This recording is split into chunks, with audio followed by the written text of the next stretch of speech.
akala ko wala na akong katapusan, may hangganan lang pala pinahiram sa akin ng Diyos, hindi pala akin, hanggang samantala lang, pati pamilya ko, hindi na ako nakikita nila, pag samantala lang binigay din sa akin, wala pala ako hari dito, kung hindi sarili ko lamang ang tunay ng Espiritu, ang naging binigay sa akin ng may katawan. Ang katawan ko lang pala, ang Espiritu ko lang pala, mag-isa ko lang pala. Ang Ama ko pa rin. Kasi Ama pa rin ang aking lalapitan. Kahit na anong pagsisisi niya, Yes, wala na. wala na. Na dahil ang lahat siya, sabi niya, walang pagsisisi sa una at sa huli ang lahat.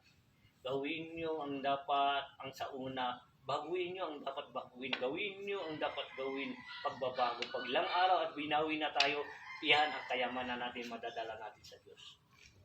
For siyang Diyos, ang tunay ng pag-ibig. Wala man, sino man, mas mahigit sa Kanya. Lahat tayo harap sa Kanya. Dahil ang Diyos, ang tunay, ang tagaligtas sa ating lahat.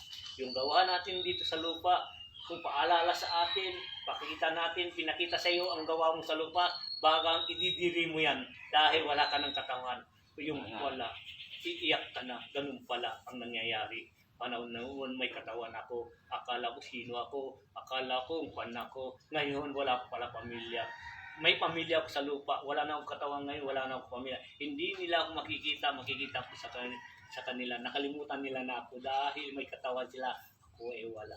Yan sa usok ka na lang, tapos na iyong mga pangarap, sabi, tapos na ang iyong gawain masama, tapos ka na rin, kundi mo na alam kung saan ka pa.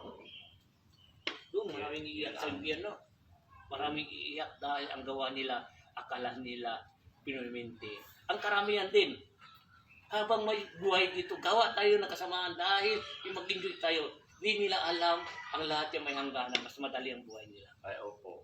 Wala na magagayad sa kanila, wala na magagayad mga anghel sa kanila. Dahil sila na, ang Diyos sa sarili niya, sila na ang gumagawa ng kasamaan nila.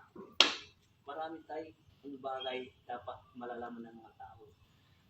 Pagsamantala lang lahat, kahit nununin ninyo, lola ninyo, kahit sino man ang kapatid ninyo, ang nawala dito sa mundo, may nagawa ba kayo? Ang tanong doon. Wala. Di, iyak lang. Iyak lang. Ang iyak mo yan pagsamantala. Pag mawawala na, nilibing na ilang araw, wala na. Yung mga damdamin nyo, yung mahal nyo, mawawala na. Dahil di nyo na siya nakikita. Iba na ang mundo niya, iba na rin ang mundo mo. Tapos na, pamilya niya sa pangtao, tapos na ang nandito sa lupa. Ang lupa, pagsamantala lang. Tungtungan lang natin dito. Kailangan gagawa tayo ng kabutihan.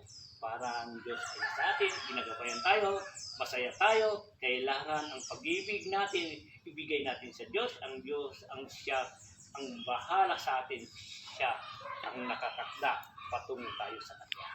Amen. Amen.